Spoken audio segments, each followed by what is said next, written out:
Welcome to our full guide on creating countdowns on Snapchat. Let's get started with the simple steps.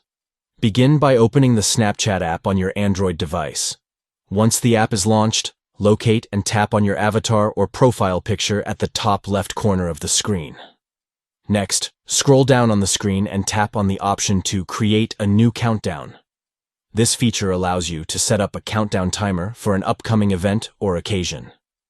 Type in a title for your countdown to give it a personalized touch. This title will help you easily identify the purpose of the countdown. After entering the title, you can add your friends to the countdown list. This allows them to stay updated on the event or occasion you are counting down to.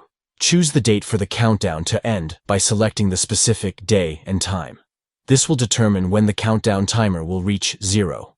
Once you have set up the title, added your friends, and selected the date, tap on the Create button to finalize and activate your countdown timer. By following these steps, you can effortlessly create countdowns on Snapchat to share and enjoy with your friends. Stay organized and excited about upcoming events by utilizing the countdown feature on Snapchat. Thank you for watching this tutorial. Start creating your countdowns today and make every moment count on Snapchat.